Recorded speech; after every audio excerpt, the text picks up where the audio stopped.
Jean Tibéry, figure politique parisienne de premier plan, a vécu une vie faite de hauts et de bas, engagé pour la ville lumière par son dévouement indéfectible, mais aussi empreint d'une profonde tristesse qu'il exprimait rarement. Finalement, dans ses derniers jours, il a avoué sa plus triste vérité, une vérité qui a non seulement façonné sa vie, mais a aussi marqué le cœur de ceux qui l'ont connu.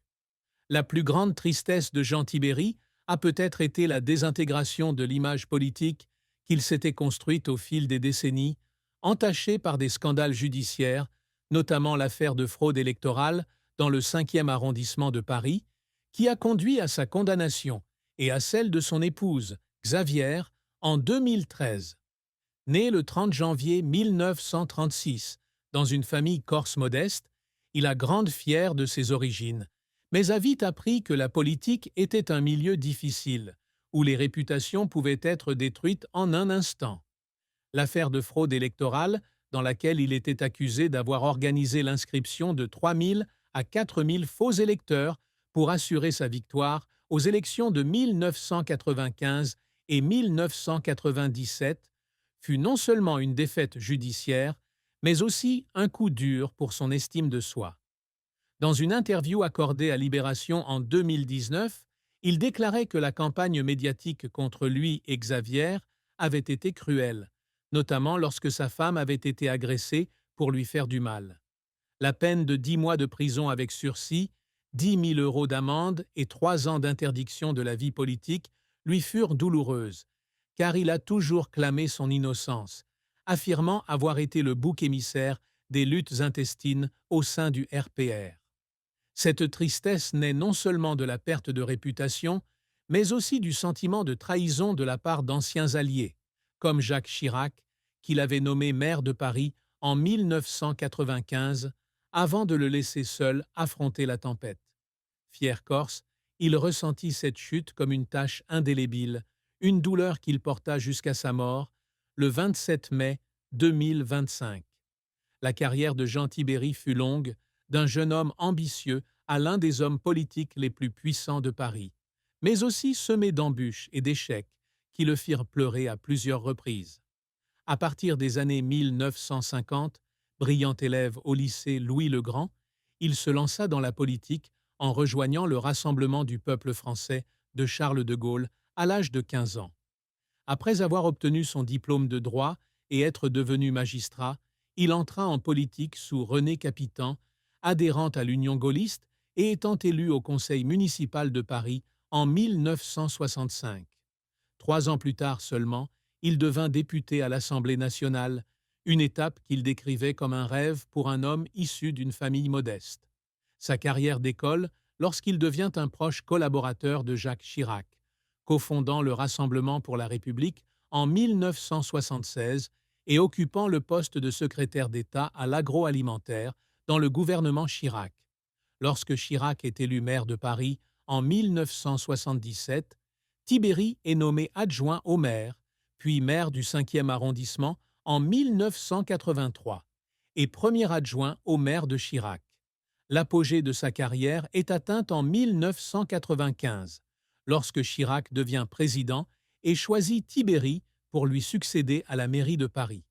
Durant son mandat de 1995 à 2001, il lance des programmes tels que Paris Respire, qui ferment la circulation dans certaines zones pour encourager la marche, et gère prudemment les finances de la ville après la crise immobilière.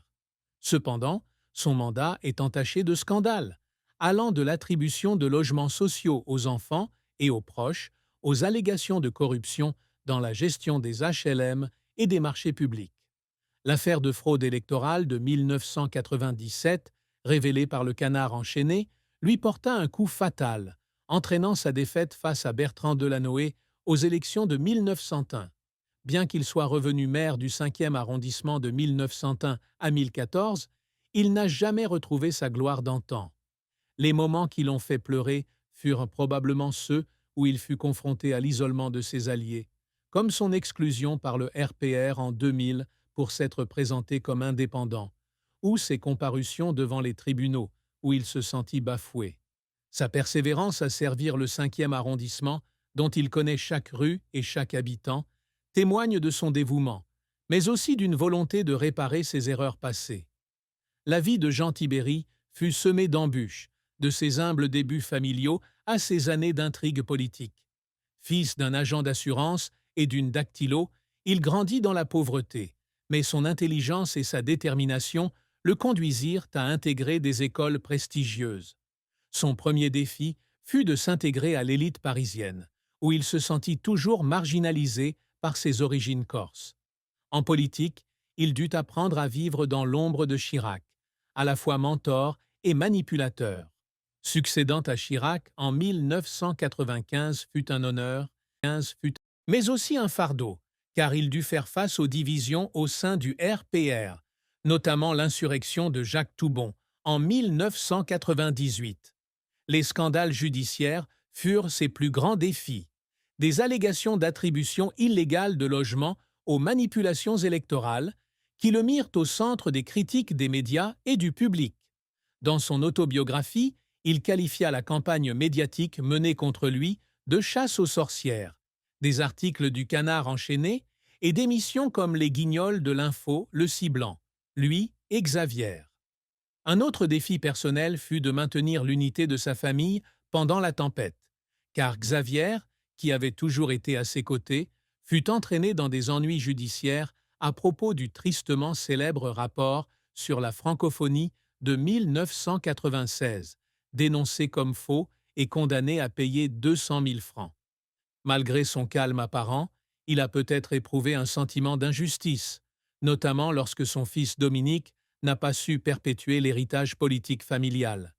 Plus tard, sa santé déclinante et son isolement politique ont aggravé ses difficultés, le laissant ruminer une époque où il n'était plus un grand homme. Ce qui attriste le plus Jean Tibéri, et qui l'attriste profondément, c'est la perte de confiance des Parisiens, en particulier des habitants du 5e arrondissement, qu'il a consacré sa vie à servir. Homme qui se promenait fièrement, place Maubert ou rue Mouffetard, serrant la main des commerçants et discutant avec les personnes âgées, il considérait le 5e arrondissement comme sa seconde famille. Mais les scandales ont éclipsé ses efforts, de l'amélioration des écoles à la prise en charge des personnes âgées. Dans une interview accordée aux Parisiens en 2025, un habitant du même immeuble que Tibéri, près du Panthéon, a déclaré qu'il demandait toujours à son fils quel était le menu de la cantine scolaire, témoignant ainsi d'une réelle inquiétude. Mais pour beaucoup d'autres, comme Chantal, enseignante retraitée du 7e arrondissement, il est tout simplement le symbole de la corruption et de la fraude électorale. Sa tristesse était profonde, car il ne s'agissait pas seulement d'un échec personnel, mais aussi d'un lien brisé avec la communauté qu'il aimait. Il a peut-être été tourmenté que ses contributions, comme l'organisation d'événements culturels ou l'accueil de Nelson Mandela en 1996, aient été oubliées dans les gros titres. Corse, il était empreint d'une fierté inébranlable, et le fait d'être mis à l'écart du public était une blessure non cicatrisée qu'il a portée jusqu'à son lit de mort dans ses derniers jours. Cette profonde tristesse s'est aggravée dans ces dernières années lorsque Jean Tibéri s'est progressivement retiré de la scène politique. Après avoir quitté son poste de maire du 5e arrondissement en 2014, il a mené une vie plus discrète, se promenant régulièrement dans le 5e arrondissement, où il était encore accueilli comme un voisin familier par certains habitants. Cependant, sa santé déclinait et les séquelles des scandales continuèrent de le hanter. Il a peut-être passé de nombreuses heures à réfléchir à ce qu'il avait perdu, de son amitié avec Chirac au respect du public. Dans ses moments privés avec Xavier, sa compagne de toujours, il a peut-être exprimé le regret de ne pas avoir pu protéger sa famille des attaques médiatiques. Cette tristesse ne le concernait pas seulement, mais aussi Xavier, décrit comme omniprésent à la mairie du 5e arrondissement, mais qui a lui aussi dû endurer moqueries et condamnations. Rêvant de devenir député à 33 ans, il a peut-être eu le sentiment d'avoir bouclé la boucle, des sommets du pouvoir à l'isolement et à l'oubli. Pourtant, il conservait une fierté discrète pour ce qu'il avait accompli, de la construction d'un Paris plus moderne à la préservation de l'identité du 5e arrondissement qui était le sien. Jean Tibéri est décédé le 27 mai 2025, à l'âge de 90 ans, à Paris, laissant une ville à la fois endeuillée et en proie à des débats sur son héritage. Selon Le Parisien, il s'est éteint paisiblement, entouré de Xavier et de ses enfants, Dominique et Hélène. Son décès a été annoncé sur les réseaux sociaux par Florence Berthoud, maire du 5e arrondissement, qui a exprimé sa profonde tristesse face à la perte d'un homme qui avait exercé 4 mandats dans la région. Anne Hidalgo, maire de Paris, a également annoncé que Paris lui rendrait hommage en mettant les drapeaux en berne sur la voie publique le 3 juin 2025 et en ouvrant un registre de condoléances à l'hôtel de ville pour que chacun puisse y exprimer sa gratitude. Ces obsèques ont eu lieu le 3 juin en l'église Saint-Étienne-du-Mont, monument emblématique du 5e arrondissement, où il a assisté à de nombreuses manifestations publiques. La cérémonie a attiré des centaines de personnes, des personnalités politiques comme Rachida Dati, qui l'a salué pour avoir apporté la gloire à Paris, aux simples citoyens qu'il avait croisés dans la rue. Les obsèques ont été remplies d'émotions et remplies